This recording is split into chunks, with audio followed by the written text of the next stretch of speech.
Aku percaya, setiap rupiah yang kukirim dari Penang adalah doa untuk ibu di Kampung Ngawi. Tapi semua itu hancur ketika sebuah panggilan video memperlihatkan ibu, bukan duduk nyaman di ruang tamu, melainkan berbaring di gudang lembab penuh debu. Saat itu juga, aku sadar hidupku berubah. Aku bukan lagi sekadar anak rantau yang menabung, tapi saksi dari sebuah pengkhianatan. Dan mulai hari itu, aku bersumpah akan membuka semua topeng, meski harus melawan darah daging sendiri. Cerita ini adalah cerita fiksi yang diambil dari kehidupan nyata. Nama, tempat, dan cerita dibuat untuk tujuan hiburan. Mohon maaf jika ada bagian yang menyentuh pengalaman pribadi. Semoga kalian diberi keteguhan hati dan hikmah dalam setiap permasalahan. Kalau kamu suka dengan cerita ini, jangan lupa subscribe, like, dan share agar jejak Lara terus tumbuh. Tulis di komentar kalian yang menonton dari kota mana saja. Aku masih ingat hari pertama kakiku menginjak Penang. Suara kendaraan berdesakan di jalan, aroma minyak goreng dari kedai mamak bercampur dengan bau mesin pabrik, dan wajah-wajah asing yang berlalu lalang tanpa peduli. Aku datang dengan satu tekad sederhana, bekerja, menabung, lalu membahagiakan ibu di kampung. Setiap hari, aku bangun sebelum matahari terbit. Di kos kecil berukuran 3x4 meter, aku merapikan ranjang tipis, mencuci wajah dengan air dingin dari ember plastik, lalu berangkat ke pabrik elektronik. Suara mesin berderu, lampu-lampu neon menyilaukan, dan bau logam menempel di kulitku setiap kali aku pulang. Meski lelah, aku selalu menenangkan diri. Semua ini demi ibu. Ibu adalah satu-satunya alasan aku bertahan. Di usia 62 tahun, tubuhnya rapuh, tapi hatinya selalu tegar. Setiap kali aku merasa lelah, aku hanya perlu mengingat wajahnya, keriput yang penuh kasih, senyum sederhana yang mampu menghapus semua resahku. Aku ingin, dengan uang yang kukirim, ia bisa hidup nyaman di kampung, tidak perlu lagi berjuang seorang diri. Tiap bulan, dari gajiku yang pas-pasan, aku sisihkan sebagian besar untuk ibu. Rasanya setiap rupiah yang berpindah lewat transfer bank adalah doa yang kutitipkan dari jauh. Aku percaya, uang itu akan membuatnya makan cukup, tidur di kamar hangat, dan punya obat jika sakit. Aku percaya, keluargaku di kampung menjaganya dengan baik. Namun, hidup di negeri orang bukan hanya soal kerja. Malam-malam sering terasa panjang. Di kos sempitku, hanya ada suara kipas angin tua dan dengung nyamuk. Kadang aku merasa kesepian, tapi aku selalu menghibur diri dengan memandangi foto ibu yang kusimpan di dinding. Sabar, Bu. Nanti semua akan lebih baik, bisikku setiap malam.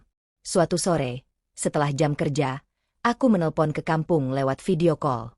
Harapanku sederhana, melihat ibu duduk santai di teras rumah, seperti dulu saat aku masih kecil. Namun, yang muncul di layar bukan wajah ibu yang ceria, melainkan wajah saudaraku, Harjono. Senyumnya lebar, terlalu lebar. Ratna, terima kasih ya. Kirimanmu sudah kami terima. Alhamdulillah, rumah di kampung sekarang makin bagus. Nanti kalau pulang, kau pasti bangga, katanya dengan nada penuh percaya diri. Kamera ponselnya sengaja diarahkan ke belakang, memperlihatkan dinding rumah baru dengan cat mengilap, sofa kulit mahal, dan hiasan modern. Aku tersenyum tipis, tapi ada sesuatu di hatiku yang terasa janggal. Aku ingin sekali menanyakan di mana ibu, tapi mulutku keluh. Harjono cepat-cepat mengalihkan pembicaraan, menceritakan tentang pembangunan rumah, tentang pesta kecil yang ia adakan, tentang betapa orang kampung sekarang menyanjungnya. Telepon itu berakhir dengan dadaku sesak. Aku menatap layar ponsel yang kini gelap, lalu menarik napas panjang. Aku ingin percaya bahwa semua baik-baik saja. Aku ingin percaya bahwa uang yang kukirim benar-benar membuat ibu bahagia. Tapi entah kenapa, ada suara kecil dalam diriku yang berbisik, sesuatu tidak beres. Malam itu aku tidak bisa tidur. Angin malam berhembus lewat jendela kecil kos, membawa suara kendaraan jauh.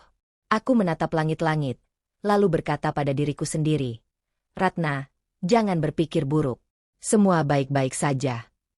Tapi air mataku jatuh begitu saja, tanpa bisa kutahan. Sepekan setelah telepon itu, aku mencoba menenangkan diri dengan datang lebih pagi ke pabrik.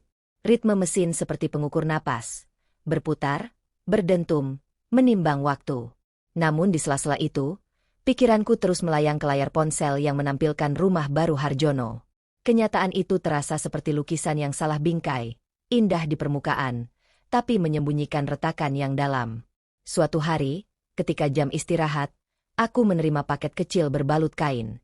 Di stiker alamat tertulis nama keluarga kami, dan dari penulisanku sendiri, tangan gemetar yang pernah menulis rapi. Aku membuka paket itu dengan hati berdebar. Di dalamnya ada rantang kecil, tutupnya berwarna perak dan masih mengeluarkan aroma rempah. Sebuah catatan pendek terlipat rapi. Untuk kamu, agar ibu tetap makan enak. Tangan yang menulis tidak rapi, namun ada maksud terlihat manis. Rantang itu seharusnya membuat hatiku hangat, namun rasa hangat itu cepat berubah menjadi curiga. Aroma rendang di dalamnya tajam, berbeda dari rendang rumah yang biasa ibu buat. Seperti ada sesuatu yang berlebih, bau bahan kimia atau minyak yang dipakai berulang kali. Aku menyentuh permukaan dagingnya, dan terasa licin, berminyak berlebihan. Ada sesuatu yang tidak wajar. Sore itu, aku memotret rantang menggunakan ponsel, lalu mengirimkan foto-foto itu kepada sepupuku di Ngawi lewat aplikasi pesan terenkripsi. Pesanku singkat, "Cek, ini yang mereka bilang untuk ibu." Tak lama, balasan datang. "Aku cek nanti malam. Jangan tunjukkan ke siapa-siapa."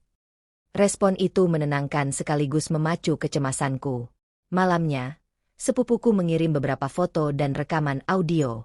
Salah satu rekaman berupa obrolan antara dua orang di teras rumah besar. Suara laki-laki yang kukenal, dan suara wanita tua dengan nada mengejek. Mereka berbicara tentang stabilitas keluarga dan mengatur alokasi dana. Di dalam rekaman itu terdengar jelas angka-angka besar, rencana pembelian material, dan komentar sinis tentang biaya perawatan yang dianggarkan sangat minim untuk orang tua. Aku menutup mata sejenak, merasakan mual. Rasanya semua ruang di tubuh ini dipenuhi oleh kebohongan yang tak kasat mata. Mereka berbicara seperti pedagang yang menimbang koin, tanpa hati, hanya angka. Sementara di gudang, ibu mungkin sedang menggigil kedinginan, menunggu sedikit perhatian yang tak kunjung datang. Keesokan harinya aku memutuskan mengirim sedikit uji. Aku menelepon dengan suara riang, pura-pura tidak curiga. Aku menanyakan makanan apa yang ibu makan hari itu, seakan-akan aku tidak melihat rantang kemarin. Harjono menjawab dengan cepat. "Ibu baik, cukup. Semua diatur." Suaranya ringan, namun ada jeda kecil yang membuat hatiku makin curiga. Aku menekankan ingin mengirimi lauk tambahan untuk minggu depan. Ia setuju dengan nada santai. Di balik kata setuju itu, aku mempersiapkan strategi. Aku tidak ingin menuduh secara langsung tanpa bukti yang cukup. Pengalaman di pabrik mengajarkanku prosedur, data, bukti, dokumentasi. Jadi aku mulai mencatat semua transfer yang kulakukan, menyimpan struk, membandingkan tanggal, dan menandai transaksi yang tidak biasa. Aku menyalin percakapan, menyimpan rekaman yang dikirim sepupu, dan membuat folder khusus di cloud yang kuakses hanya dari perangkat aman. Pekerjaan terus berjalan, namun pikiranku selalu kembali ke kampung. Di sela-sela produksi, aku memikirkan cara agar bisa menyelundup ke kampung tanpa membuat kecurigaan. Aku membayangkan datang seperti pembawa bingkisan, namun membawa kamera tersembunyi. Rencana itu berbahaya, tapi semakin kusadari, keberanian kadang menuntut risiko. Beberapa minggu berikutnya, bukti demi bukti mulai terkumpul. Ada bukti transfer besar ke rekening yang tak pernah kusebutkan, bukti pembelian material mewah, dan foto-foto pesta kecil yang bertumpuk di ponsel Harjono. Namun yang paling menyayat adalah foto ibu yang diambil sepupu ketika ia mencoba menyelinap ke gudang. Mata ibu sayu, tubuhnya menyusut, kain menutupinya tak cukup untuk menjaga hangat. Potret itu menusuk lebih dari apapun. Malam itu aku menatap potret ibu di layar dan berbisik, "Sutinem, sabar ya. Nanti, Ratna datang." Hatinya penuh kebenaran yang harus diungkap. Aku tahu nalarku sudah berubah menjadi pekerjaan detektif amatir. Bukan karena aku suka, melainkan karena cintaku pada ibu menuntut pembuktian. Langkah selanjutnya harus dipertimbangkan. Apakah aku langsung melapor ke aparat di kampung, atau aku membangun kasus yang tak bisa diabaikan oleh publik? Dalam gelap kos yang serba sempit itu, aku menulis daftar panjang tentang risiko dan kemungkinan. Setiap poin kucek dan kucatat. Saksi potensial, bukti transfer, rekaman percakapan, foto kondisi gudang. Seiring malam menua, rasa takut dan tekad berbaur. Aku tahu satu hal, keadilan untuk ibu bukan hanya soal uang yang kembali, tapi juga tentang harga diri yang harus dipulihkan. Dan untuk itu, aku siap mengorbankan apapun, Meski maknanya adalah menonton topeng-topeng keluarga itu pecah di hadapan banyak orang. Malam itu, aku duduk di meja kecil kos dengan laptop terbuka. Folder bukti yang kususun semakin penuh. Foto rantang berminyak, rekaman suara dari sepupu, catatan transfer bank, dan potret ibu di gudang gelap. Semuanya kususun seperti potongan puzzle. Setiap kali aku membuka satu file, hatiku seperti diiris. Aku ingin marah, aku ingin berteriak, tapi di ruang sempit itu hanya ada diriku sendiri yang bisa mendengar tangisanku. Aku kembali membuka rekening tabunganku lewat aplikasi. Jari-jariku gemetar saat menggulir daftar transfer yang panjang. Setiap bulan, tanpa pernah absen, aku mengirim uang ke kampung. Nominalnya cukup besar, lebih dari cukup untuk membuat ibu hidup layak. Namun ketika kucocokkan dengan foto rumah baru Harjono yang dipamerkan, semuanya jadi jelas. Uang itu tidak pernah sampai pada ibu. Aku menutup wajah dengan kedua tangan. Air mataku menetes di atas meja, membasahi kertas-kertas catatan yang berantakan. Aku merasa seperti orang bodoh. Bertahun-tahun aku bekerja keras, menahan lapar, menahan rindu, dan percaya penuh pada keluarga. Tapi kenyataannya, kepercayaanku dipermainkan. Sepupuku mengirim pesan singkat malam itu. Aku punya video baru. Kau harus lihat. Aku segera membukanya. Di layar ponsel, kulihat ibu berjalan tertatih keluar dari gudang menuju kamar mandi luar. Rambutnya berantakan, wajahnya pucat, langkahnya goyah. Di belakang terdengar suara musik pesta dari ruang rumah utama. Kontras itu menusuk hatiku lebih dari apapun. Bagaimana bisa mereka berpesta sementara ibu diperlakukan seperti beban? Aku menggigit bibir sampai berdarah, menahan tangis yang hampir pecah. Rasa marah bercampur sakit hati membuat dadaku sesak. Malam itu aku bertekad. Aku harus menyusun semua bukti menjadi sesuatu yang tak bisa disangkal. Aku harus membuka kebenaran ini, entah dengan cara apa. Aku mulai menyalin rekaman suara, menambahkan teks transkrip di layar laptop. Aku menempelkan foto ibu di gudang, membandingkannya dengan foto rumah mewah yang dipamerkan Harjono. Semuanya kususun seperti bab dalam sebuah kisah nyata yang pahit. Tanganku terus bekerja meski mataku kabur oleh air mata. Di sela itu, aku sempat menelpon ibu. Suaranya lirih, pelan, seakan takut didengar orang lain. "Nak, jangan khawatir, ibu masih kuat," katanya. Aku ingin berteriak padanya bahwa aku tahu segalanya, bahwa aku melihat penderitaannya. Tapi aku hanya bisa menangis sambil berkata, "Sabar ya, Bu. Aku sedang berusaha." Setelah telepon ditutup, aku menatap pantulan wajahku di layar laptop. Wajah lelah, mata sembab, tapi ada api yang mulai berkobar di dalamnya. Aku tahu aku tidak boleh diam. Aku bukan lagi sekadar anak rantau yang menunggu kabar. Aku kini saksi dari sebuah kebohongan, dan aku harus menjadi penuntutnya. Di buku catatan kecil, kutulis satu kalimat. Kebenaran harus dibuka, meski seluruh dunia menentang. Kata-kata itu menjadi mantraku malam itu. Hari itu aku memberanikan diri untuk menelpon lagi. Aku ingin mendengar suara mereka, membaca nada bicara, dan mencari celah yang mungkin mereka tinggalkan. Ponselku bergetar di tangan, layar menyala menampilkan wajah yang akrab sekaligus asing, Harjono. Senyumnya terlalu lebar, namun matanya tampak tegang. Ada nada yang tidak natural di balik sapaan hangat itu. Ia menyapa, suaranya penuh basa-basi. "Ratna, bagaimana kabarmu di sana? Kerja masih kuat kan? Kita di sini baik-baik saja." Kamera ponselnya memperlihatkan ruang tamu rumah baru mereka. Sofa kulit yang mengkilap, lampu kristal yang menggantung, lukisan besar dominan di dinding. Aku bisa melihat juga pernak-pernik mewah yang tak sepatutnya dibeli dari jerih payah seorang petani sederhana. Di bingkai gambar, ada pula sosok perempuan parubaya berpakaian rapi dengan selendang emas, yang kukenal sebagai Bu Lastri. Ia tersenyum seolah bangga, namun bibirnya menipis seperti orang yang sedang menahan sesuatu. Aku mencoba menahan suara yang hendak menggelegak dari dadaku. "Alhamdulillah, baik," jawabku cekal, berusaha menimbulkan nada tenang. "Boleh aku bicara langsung dengan ibu sebentar?" tanyaku, pura-pura polos. Harjono sepertinya sengaja mengulur. Ia menunduk ke arah lain, lalu menjawab, "Ibu sedang beristirahat. Nanti saja ya, RAT."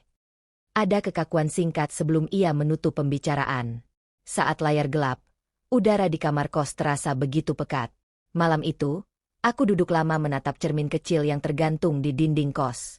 Wajahku tampak kusam, mata sembab, bibir terkatup rapat. Bayangan diriku seolah menanyakan berulang, apakah aku terlalu mudah percaya? Semua kenangan masa kecil, ketika ibu menyulam senyum meski kantongnya kosong, menumpuk jadi amarah yang hanya kutelan. Aku menulis di buku catatan, jangan bertindak gegabah. Kumpulkan bukti, rapi, legal. Kata itu kubaca berulang-ulang seperti mantra agar pikiranku tak terjerumus pada emosi yang bisa menghancurkan langkah. Rencana yang kucatat makin rinci. Kuatur langkah demi langkah. Pertama, kumpulkan bukti visual, foto, video, rekaman suara. Kedua, dokumentasikan semua transfer dan struk pengiriman uang. Ketiga, cari saksi yang berani berbicara. Keempat, simpan salinan di 2 tempat terpisah, laptop dan cloud. Semuanya kuketik rapi di laptop, sambil sesekali menyalakan kopi instan agar mata tak terpejam. Sepupuku, yang berdomisili di kampung, menjadi mata tajamku di sana. Ia mengabari lewat pesan terenkripsi bahwa ada gerak-gerik mencurigakan, pembelian material, kunjungan tukang yang membawa barang-barang mewah, dan satu foto yang tidak pernah kulangka. Ibu duduk di pojok gudang, menatap kosong, selimut tipis melilit bahunya. Foto itu membuat darahku mendidih. Aku menelusuri detailnya, memperbesar hingga tampak garis halus di lehernya, bekas kotor di sudut matanya, debu menempel di kain. Malam-malam selanjutnya kugunakan untuk merajut bukti. Aku belajar teknik pengamanan metadata foto agar tak dihapus, mempelajari cara menyimpan log transfer agar aman dari manipulasi, dan menulis kronologi lengkap dalam beberapa versi, satu untuk pengacara, satu untuk publik jika diperlukan. Pekerjaan ini menyita seluruh waktu luangku.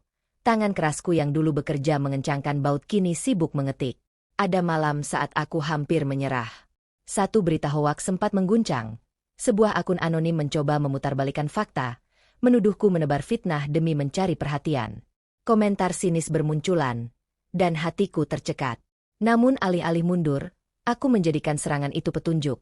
Aku menelusuri akun itu, menemukan pola dan relasi yang mengarah ke beberapa nomor telepon lokal yang sering berkirim pesan dengan Harjono. Bukti kecil itu kutambahkan ke folder besar yang semakin tebal. Satu langkah besar yang kuambil adalah mengontak sebuah lembaga bantuan hukum yang fokus pada kasus kekerasan dan eksploitasi keluarga.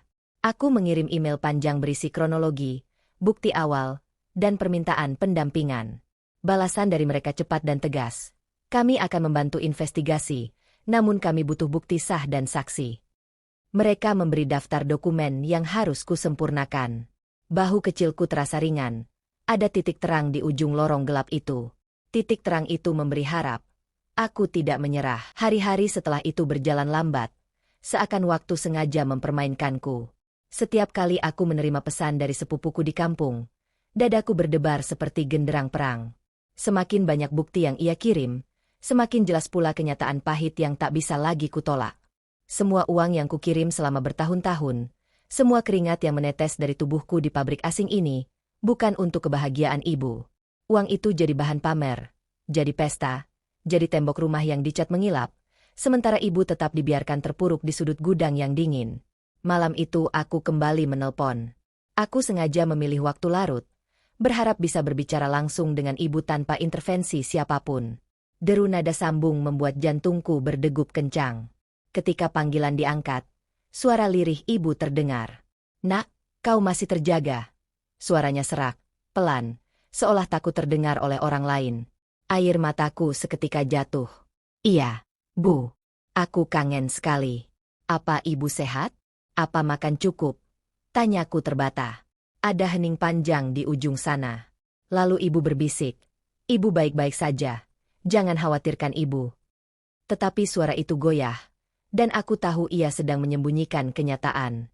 Aku mendengar bunyi pintu berderit, lalu suara lain menyela. "Sudah malam, jangan lama-lama." Itu suara Bu Lastri. Telepon segera diputus, meninggalkanku dengan detak jantung tak teratur dan emosi yang meluap. Aku duduk terdiam lama sekali.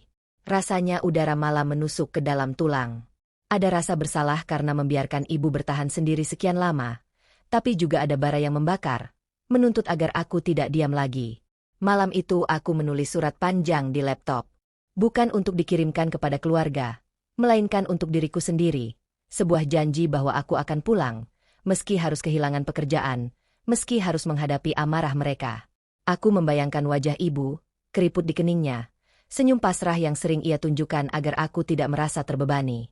Bayangan itu membuatku semakin kuat.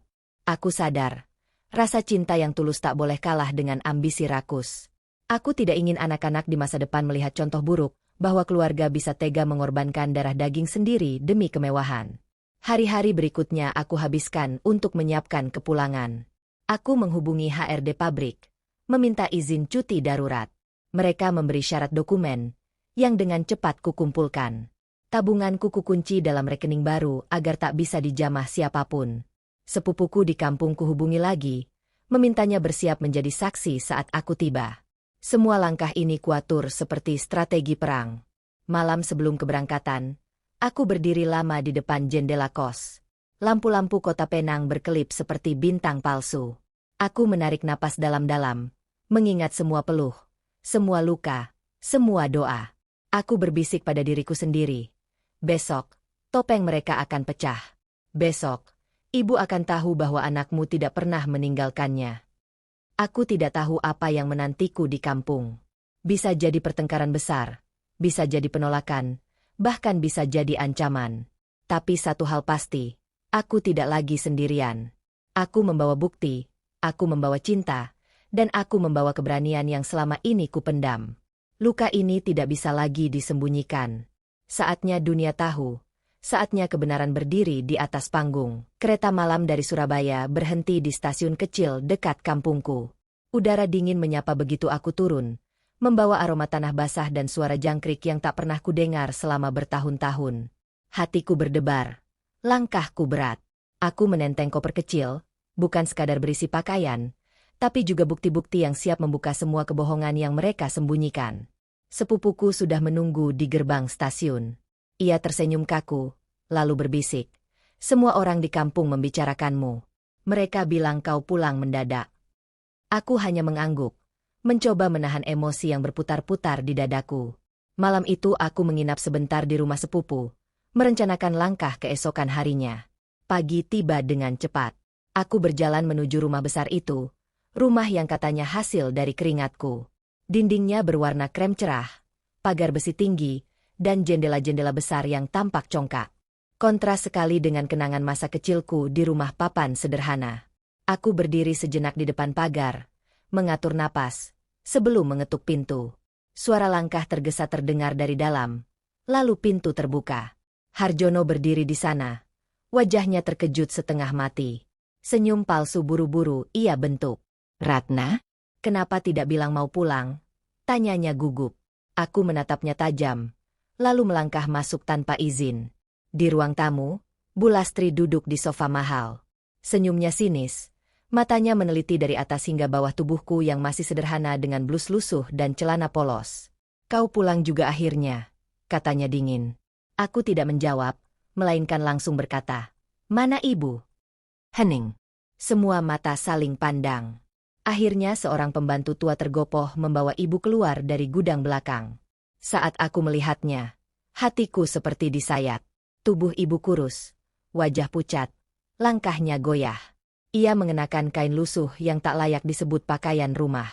Saat matanya bertemu denganku, air mata langsung jatuh dari wajahnya. "Nak," suaranya serak, nyaris tak terdengar. Aku berlari memeluknya, menangis sejadi-jadinya.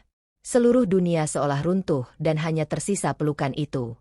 Aku berjanji dalam hati, tidak akan ada yang bisa menyakiti ibu lagi.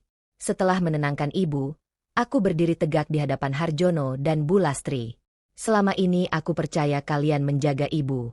Tapi nyatanya, kalian mengurungnya, memperlakukannya lebih buruk dari pembantu. Semua uang yang kukirim bukan untuk ini." Suaraku bergetar, tapi setiap kata penuh dengan kebenaran yang tak bisa lagi dibantah. Aku mengeluarkan laptop dan membuka semua bukti, foto gudang, rekaman suara, catatan transfer.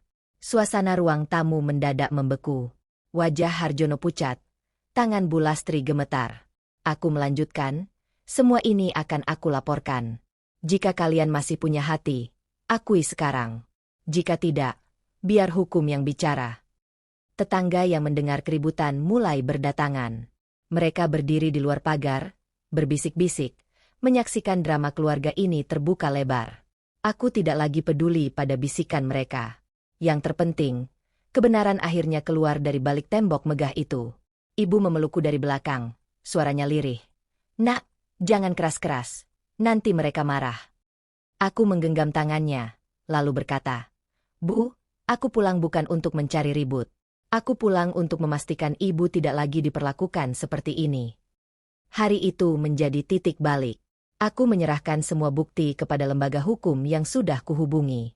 Proses panjang menanti, mungkin penuh intrik, mungkin penuh ancaman. Tapi aku sudah siap. Aku tidak lagi hanya seorang anak rantau yang takut. Aku adalah saksi, aku adalah penuntut, aku adalah anak yang melindungi ibunya dengan seluruh jiwa. Malamnya, aku duduk di beranda rumah sepupu. Ibu ada di sampingku, menyandarkan kepala di bahuku. Angin malam berhembus lembut, membawa suara jangkrik dan aroma padi. Untuk pertama kalinya setelah sekian lama, aku merasa damai. Luka ini mungkin tidak akan pernah benar-benar hilang, tapi aku tahu, aku telah memilih jalan yang benar. Dan di sanalah, dengan cahaya bulan menerangi wajah ibu, aku berjanji, perjuangan ini tidak akan berhenti sampai keadilan benar-benar tegak.